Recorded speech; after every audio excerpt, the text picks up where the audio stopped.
하나님 말씀 창세기 2장입니다. 창세기 2장 1절에서 끝까지 말씀 교독합니다.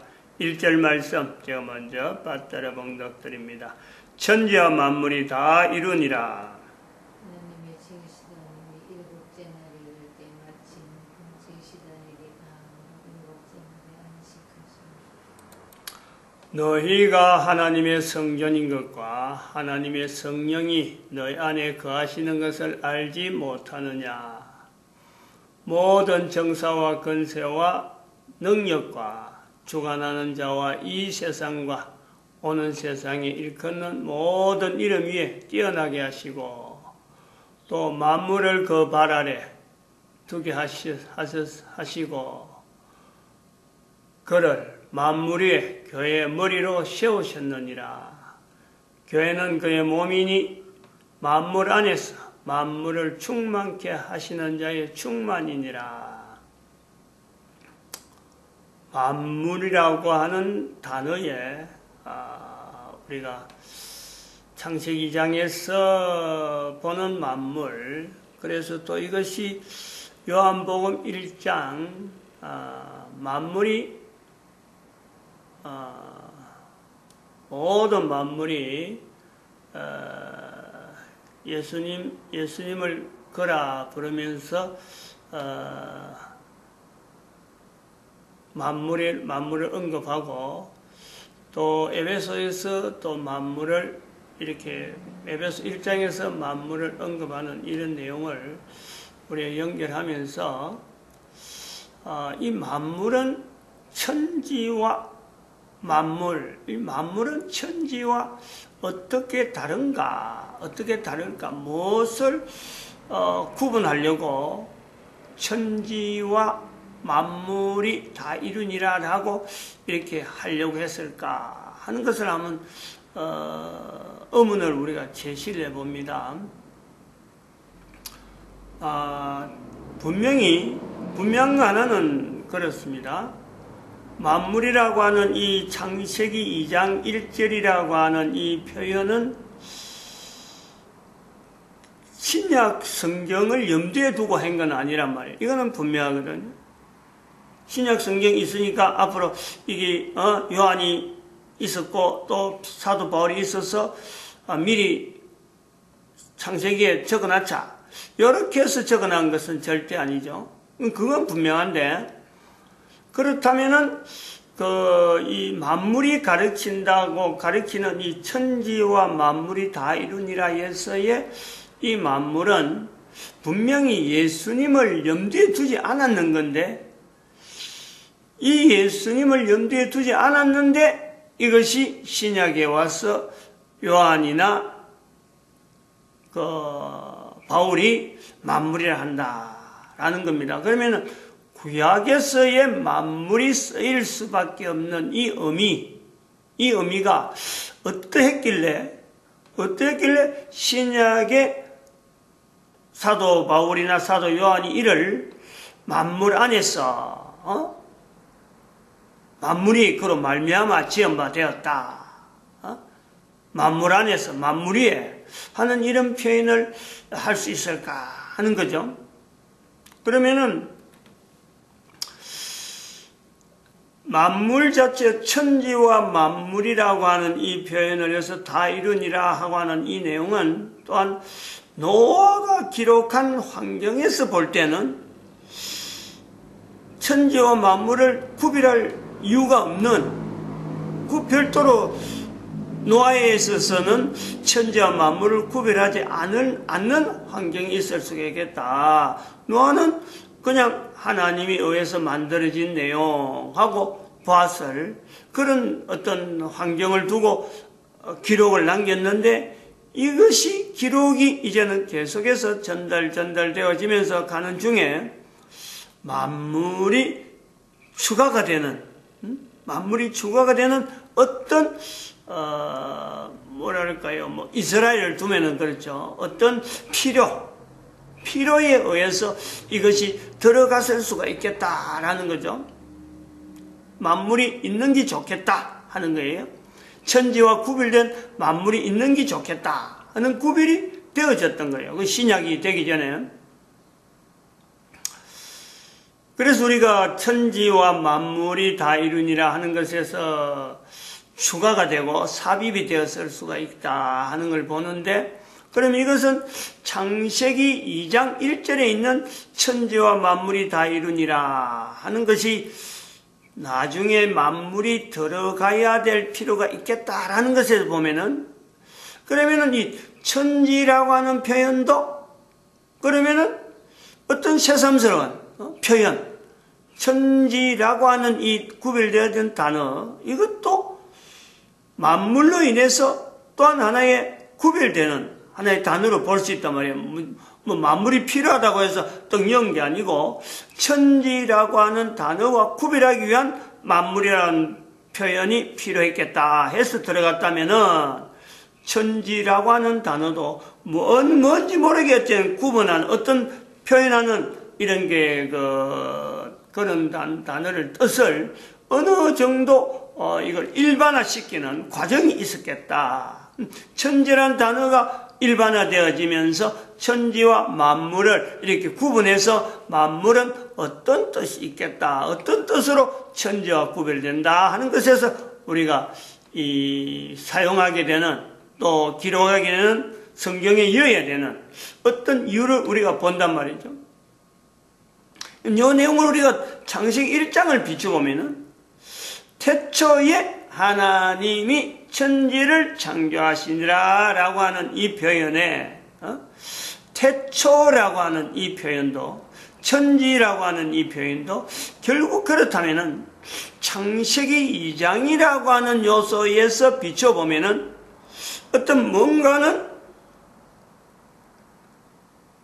노화적인 어떤 위치에서라든지 어떤 내용에서 우리가 검토했듯이 성경에 있어야 될, 어떤 성경으로서 남겨야 될, 문서로서 남겨야 될, 문자로 남겨야 될 어떤 아주 막 간절한 어떤 필요가 있었듯이, 태초라고 하는 표현, 천지라고 하는 표현, 하나님이 그리고 창조하셨다라고 하는 이런 표현에 있어서 노아가 간절하게 창세기 1장에 있는 이런 내용과 또 노아 홍수에 대한 내용을 이렇게 나타내려고 하는 간절한 내용이 있어서 350년 동안 이거 하나 가지고 붙잡았던 노아의 인생을 본다면은, 우리가 연결해 본다면은 천지와 만물이 들어가야 될, 기록으로 남겨야 될 이 내용도 분명히 어떤 간절함이 있다. 간절한 어떤 사연이 있다.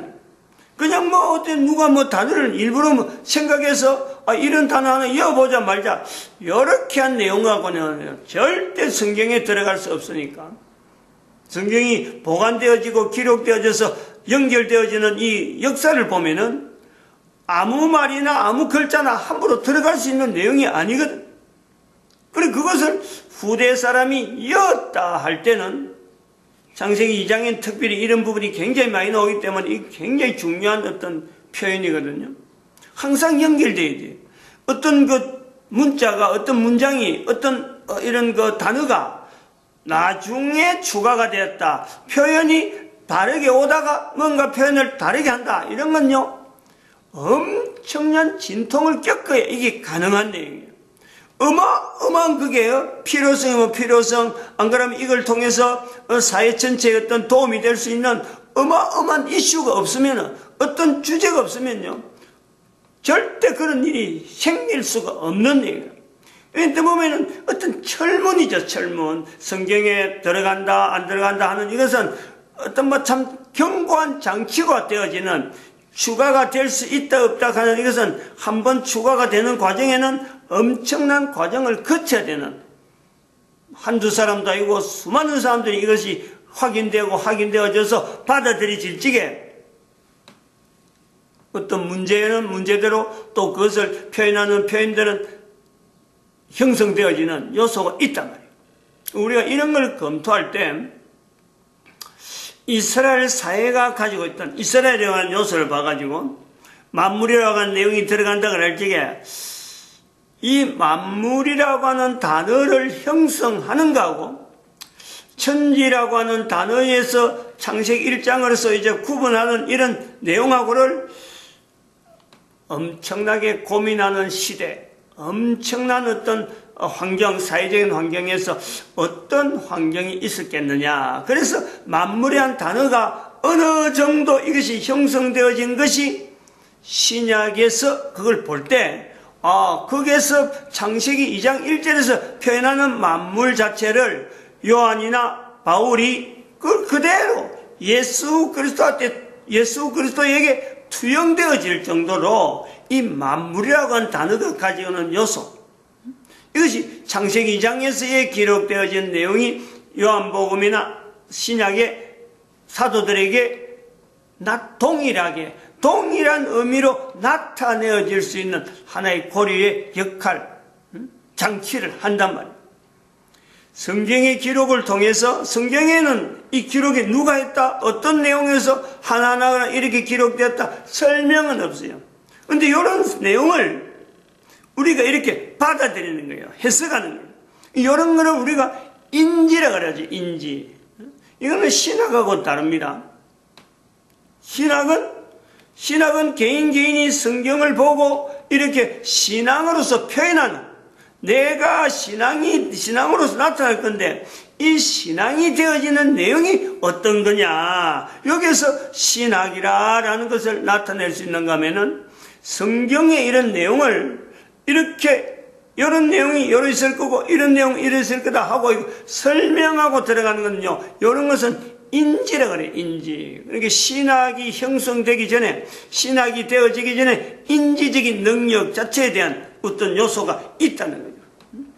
사람마다 이것은 다 할 수 있는데, 이것은 어떤 인지적인 능력이 어느 정도 갖춰지면서 되어지기 때문에 어떤 공통된 여러 가지 어떤 언어들, 사용하는 여러 가지가 어떤 개념 자체가 서로 통할 때, 예를 들어서 여기서 만물이라는 내용도 창세기에서 쓰고 있는 만물이나 사도 바울이나 사도 요한이 쓰던 만물이 통할 수 있겠다. 그런데 사도 바울이 인지상, 시대는 다르지만 요한의 인지상 전혀 달라요. 서로 전혀 다르죠. 그런데 이것을 창세기 2장에서 있는 이 내용을 요한이 받아 썼다, 사도 바울이 받아 썼다. 여기는 사도의 신앙, 바울의 신학, 요한의 신학이 연결되는 건데, 지금 제 같은 경우에는 이 내용을 만물이라고 하는 단어를 가지고 창세기 2장에 쓴 거하고 요한이 쓴 거나 바울이 쓴 거에서 이게 어떤 관계성이 있느냐, 요걸 이야기하는 건요, 이게 신학이 아니에요. 이거는 신학은 철저하게 개인이기 때문에 내가 볼 때는 이것을 받아들여야 되겠다 하는 것은, 이것은 어떻게 보면 신학이 되지만, 지금 여기는 창세기 2장과 신약이 있는 내용을 갖고 연결해보는, 이게 이렇지 않을까라고 이렇게 추정하고 하는 건요, 이건 신학이라고 볼 수 없는 거예요. 이런 거는 인간이 가지고 있는 인지적 인지 능력. 그건 요번에 자기 분야에 집중하면은 누구든지 나타날 수 있는, 다 인간이라면 다 이거 되도록 하나님에 의해서 만들어져 있는 하나의 기본적인 요소예요. 모든 사람들에게 인지적인 능력은 다 있단 말이에요. 있는데 이 부분에서 이제 제 같은 경우는 지금 집중적으로 창세기 2장 1절과 요한복음 1장이나 에베소서 1장에 있는 내용을 갖고 이야기한다 하는 거죠. 그래서 지금 현재 좀 창세기 2장 1절에 있는 만물이 조금 더 이제 시간을 노아를 거쳐서, 노아 시대를 이제 지나서 이스라엘 시대를 들어가는 거고, 이스라엘 시대에 이 만물이라는 단어가 얼마나 필요한 단어였으면 그 이스라엘의 시대 중에서 필요한 내용이 바로 바울이나 요한이 그걸 그대로, 이제 이스라엘 사람이니까 이걸 그대로 받아들여가지고, 그 내용 같으면은 예수님에게 접근시켜야 되겠다 하는 신학이라고 하는 요소가 형성되어지는, 그걸 우리가 지금 접근하는 거죠. 어떤 내용일까, 어떤 시대일까 하는 거죠. 그래서 이런 것을 우리가 가늠을 할 때 가능성보다 가능성이 있다라고 할 때는 아무래도 바울이나 그 요한이 있는 위치, 요거하고도 분명히 어떤 관계성은 있겠다. 그럼 여기 관계성이라는 것은 에베소라는 지역이 에베소라고 하는 환경이 큰 신전이 있는 지역이다. 아데미 신전이 있다 할 정도로 엄청나게 큰 신전이 있는, 그래서 여기는 고대로부터 어떤 큰 어떤 제사, 어떤 통치하는 사람이 뭔가 하나님 앞에 신이 자기들의 어떤 추종하는 어떤 신에게 제사 드릴 때에 대표적인 거기에 와서 연례적으로 하든지 안 그러면 무슨 큰 어떤 사건이 있을 때 거기에 모여가지고 제사 드리는 그 신전이 아데미 신전 하는 그 엄청나게 큰 신전이 있는데, 이 내용이 우리가 관계된다는 거죠. 같은 에베소라고 하는, 그리고 특별히 거기에는 종교적인 큰 행사가 당대 시대는 일반 도시에서는 없는 그런 그 신전이 있는 것에서 유명한 그런 도시다 하는 것에서 이 만물이라고 하는 이 단어에 대해서 사도 요한이나 사도 바울이 고민이 될 수 있는 언어는 행행한데, 만물이라는 언어는 행행한데, 그 만물이라는 말을 쓰면서 사람들이 전부 다 하나님을 떠나 있는 우상이라든지 여러 가지 어떤 그 출처에, 특별히 그 헬라 철학의 속에 나오는 수많은 신들의 이야기, 헬라 그 신화에 등장하는 수많은 신, 그 수많은 신들 앞에 제사 드리는 그 연례 행사가 아주 행행하는 그런 도시, 이것이 우리가 연결성이 있겠다, 연상이 되는 거죠. 연결성이 있는 거예요. 그러면 그 속에서 그렇게 많은 사람들이 추구하는 그 신, 그거는 결국은 어디서 나오냐면은 실제로 우리 인간들이 부르는 하나하나 물건, 사람들이 쓰고 쓰는, 예를 들어서 뭐 바카스 같으면 그 술의 신이다. 그래갖고 술이 그 당시에 뭐 아주 중요한 어떤 그 생산물이니까 술을 만드는데 그 전부 다 신으로부터, 이거는 신이 주셨다, 바카스 신이 주신 거다. 그래서 거기에 먼저 제사하고 먹게 되고, 생산하게 될 때 제일 먼저 바카스 신에게 제사 드리면서, 그것이 이제는 또 한편으로는 우리나라의 예를 들어서 삼성전자 같이 전자산업이 막 발생할 때에 활발해질 때 전 세계를 리드하듯이 이 술이 아주 그 생산이 많이 될 때 그것을 바카스 신을 아주 주신으로 만들든지, 또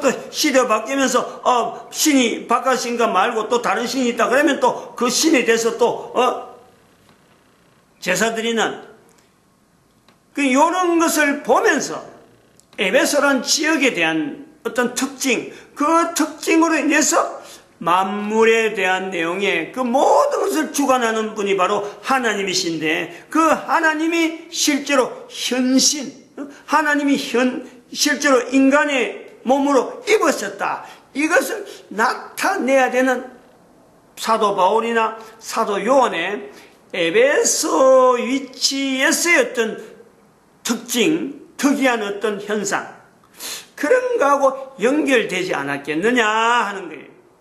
이것은 우리가 가깝게 이제 추론해 볼 수 있는 거고, 이런 정도는 아마 일반적으로 우리가 받아들일 수 있는 그런 내용이 되지 않겠느냐 하는 것에서 우리가 신약 부분에 이 만물에 대한 내용을 정리해 놓으면은, 그러면 구약에서 어떤 경우에 썼기에 사도 바울의 이런 환경과 동일한 상황이 나왔을까라는 거예요.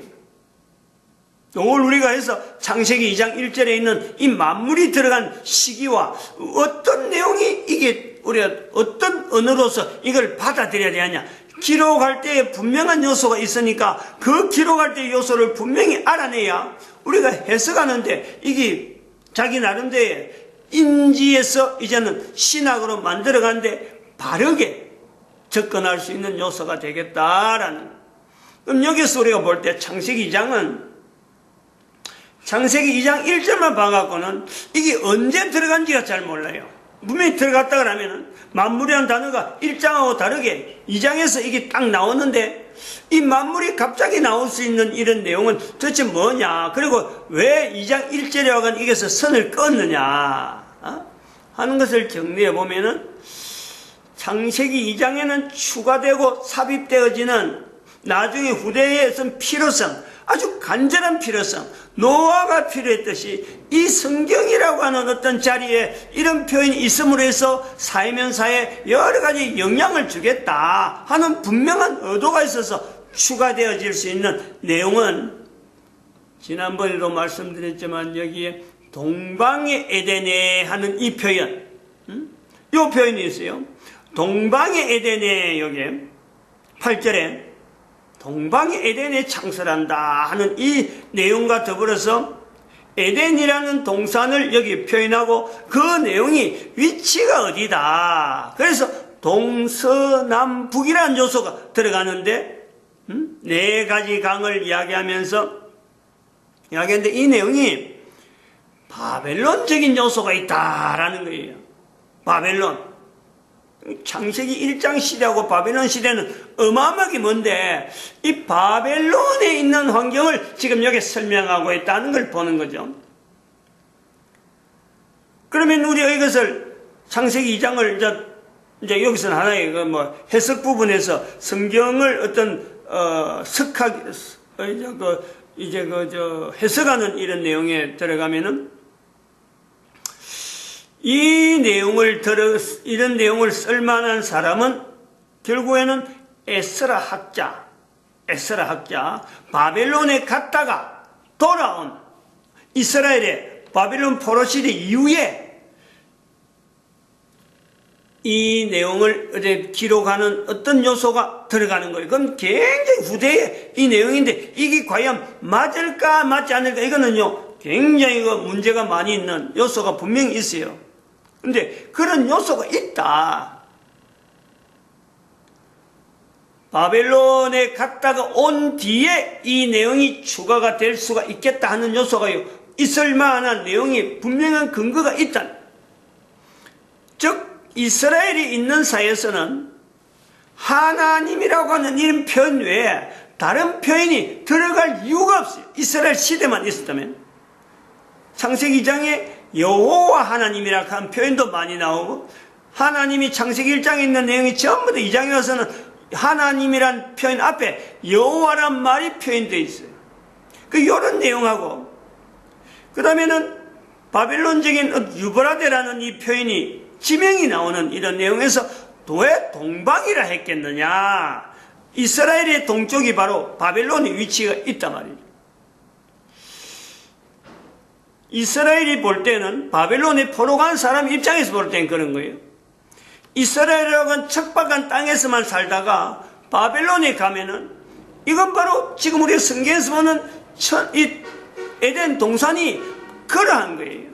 물이 막 흐르고 동서남북으로 물이 흐르는 바벨론이라는 그 위치가 당대에 있을 당시에는 사막 가운데 지었다 하는 도시 치고는요, 이건 정말 이스라엘은 있어야 될 건 다 있고, 사람들이 필요한 건 다 있는 모든 것이 완벽하게 갖춰져 있는 도시였다.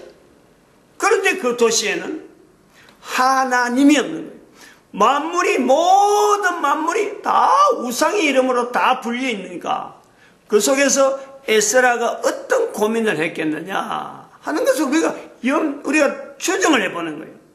그래서 포로로 되어갔던 이스라엘 백성들이 우리가 연결해보면 이건 완전히 개인적인 내용이니까 다른 어떤 의견이 분명히 있을 수 있는 내용이니까 참조사항이 되는 거죠. 필요는 한데 여기 좀 끝내야 되겠습니다.